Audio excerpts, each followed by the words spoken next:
इस वीडियो में हम आपको पहाड़ों की हकीकत के बारे में बताएंगे। ये वीडियो बहुत ही मालूमाती और दिलचस्प होने वाली है, इसीलिए वीडियो को स्किप किए बगैर आखिर तक लाजिमन देखें। तो चलिए दोस्तों, आज की वीडियो शुरू करते हैं। आइए चलते हैं आज से तकरीबन 6.5 करोड़ साल पहले, जब एक बहुत बड़ा एस्ट्रो जमीन की सतह से टकराया और एक बहुत बड़े धमाके की वजह से धूल के बादलों ने सूरज को ढक लिया। टेम्परेचर मुसलसल कम होने लगा। जब सूरज से धूल के बादल हटे तो टेम्परेचर कई गुना ज्यादा बढ़ गया था। जमीन पर रहने वाला 25 किलोग्राम से कम वजन का हर जानवर खत्म हो गया और इसी तरह से डायनासोर की तरह के तमाम बड़े बड़े जानवर मुकम्मल तौर पर जमीन से खत्म हो गए। 4.7 करोड़ साल पहले जमीन के माहौल के अंदर अचानक से बहुत से बदलाव आने लगे और जमीन की टेक्टोनिक प्लेट्स के अंदर हलचल हो गई, जो खुश्की के दो बड़े बर्रे आजमों को एक दूसरे के पास ले गई। इनमें से एक बर्रे आजम था आज के मौजूदा दौर का इंडिया, जो कि बर्रे आजम एशिया के साथ मिल रहा था। इन दोनों खुश्की के बड़े बड़े टुकड़ों के आपस में टकराने की वजह से कोहे हिमालय जैसे बड़े बड़े पहाड़ बनना शुरू हो गए। दुनिया की सबसे ऊंची चोटी माउंट एवरेस्ट भी बनी। ये पहाड़ इतने ऊंचे थे कि इनकी वजह से पूरी दुनिया का मौसम अचानक बदलने लगा। जमीन का टेम्परेचर आहिस्ता आहिस्ता कम होने लगा, जो कि पहले ही बहुत ज्यादा बढ़ चुका था और ये टेम्परेचर इंसानों के रहने के लिए नामुमकिन था। इन पहाड़ों से गुजरने वाला बर्फ आगे जाकर नदी नालों में बदलने लगा, जिससे हम इंसानों की आधी से ज्यादा आबादी आज पीने का साफ पानी लेती है। ग्लोबल वार्मिंग होने की वजह से आहिस्ता आहिस्ता जमीन पर सब्जा बढ़ने लगा और इंसानों के रहने लायक मौसम तैयार हो गया। ऐसा महसूस हो रहा था कि किसी खास मेहमान की आमद के लिए ये जमीन अपने आप को तैयार कर रही है और ये मेहमान थे हम इंसान। यानी तमाम तैयारियों के पीछे एक दिमाग और सोच थी, जो कि हम इंसानों को जमीन पर बसाना चाहते थे और इसी सोच के हुक्म के मुताबिक जमीन ने अपने आप को बदलना शुरू किया, जिसके बारे में कुरान करीम की सूरह बकरा की आयत 22 के अंदर अल्लाह पाक फरमाते हैं, वही अल्लाह है जिसने तुम्हारे लिए जमीन को बिछोना और आसमान को छत बनाया,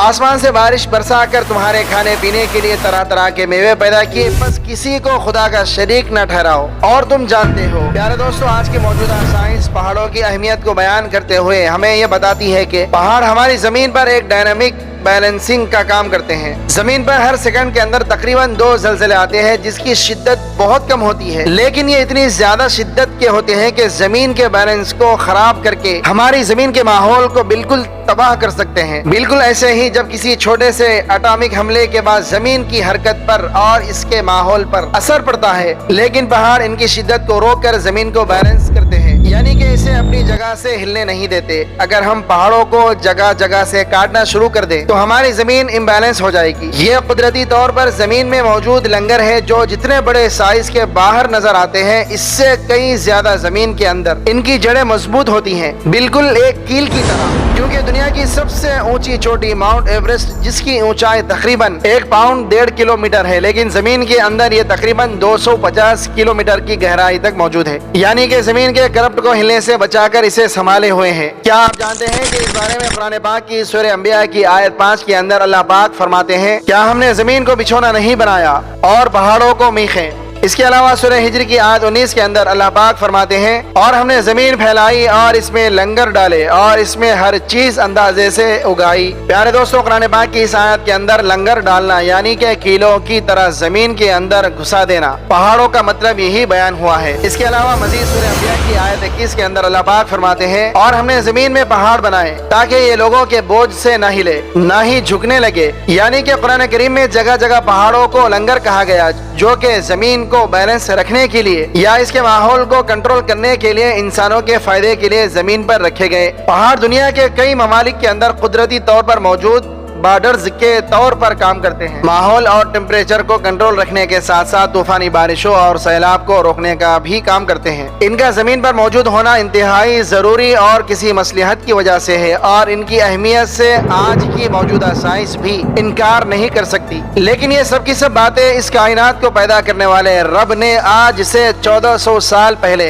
अपने महबूब हजरत मोहम्मद मुस्तफ़ा सल्लल्लाहु अलैहि वसल्लम को कुरान पाक जैसी मुक़द्दस किताब के अंदर بیان فرما دیا ہے جسے آج سائنس ہو بہو تسلیم کر رہی ہے۔ یہ پہاڑ اتنے طاقتور ہیں کہ ان کو دنیا کی جدید ترین مشینیں یا کوئی بھی طاقت جگہ سے نہیں لا سکتی۔ اس لیے سورہ فاطر کے اندر اللہ پاک فرماتے ہیں کہ وہ اللہ ہی ہے جس نے زمین اور آسمان کو تھام رکھا ہے تاکہ یہ جھول نہ جائے، اور اگر یہ اپنی جگہ سے ہل جائے کوئی بھی نہیں ہے جو اللہ کے سوا انہیں تھام سکے۔ پیارے دوستو، زمین پر پہاڑوں کے ٹکے رہنا دراصل گریوٹی کی وجہ سے ممکن ہوتا ہے، اور یہ ڈسکوری 21ویں صدی کی اب کی سب سے بڑی ڈسکوری کے طور پر سائنسدانوں نے ڈسکور کیا ہے۔ قرآن کریم کے اندر اسے 1400 سال پہلے بیان کر دیا گیا تھا کہ وہ اللہ ہی ہے جس نے زمین اور آسمان کو تھام رکھا ہے، یعنی کہ اس سے مراد گریوٹی ہے جو کہ اللہ تعالیٰ کی پیدا کردہ تخلیق ہے، اور بظاہر تو ہم انسانوں کو نظر نہیں آتے، لیکن اس نے اللہ کے حکم سے زمین پر موجود پہاڑوں کو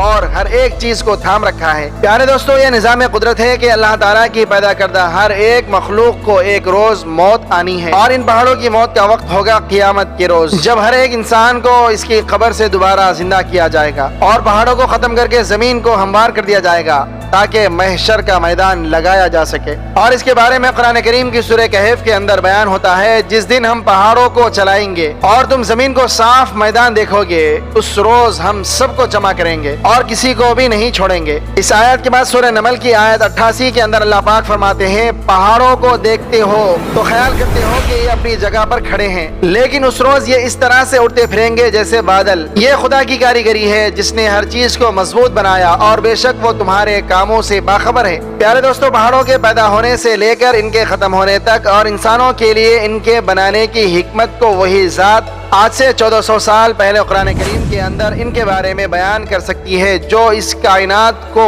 بنانے والی ہو۔ زمین اور آسمان کے بننے میں اور کائنات کی ہر ایک چیز کی موجودگی میں مائنڈ یا سوچ ایک ہی نظر آتی ہے۔ مثال کے طور پر ہر ایک سیارے کا آپٹیکل شیپ کے اندر گردش کرنا، ایک جیسی شیپ کے اندر موجود ہونا، پرندے، انسانوں اور جانوروں کا جوڑوں کی صورت میں موجود ہونا، اور دنیا اور کائنات کی ہر چیز جس کے اندر انسان بھی شامل ہے، ان سب کا خاص شیپ کے اندر موجود ہونا اس بات کی گواہی دیتا ہے کہ اس کائنات کو بنانے کے پیچھے صرف ایک ہی سوچ یا مائنڈ موجود ہے، یعنی کہ صرف اور صرف اللہ پاک کی ذات جو کہ اکیلے وحدہ لا شریک لہ ہے۔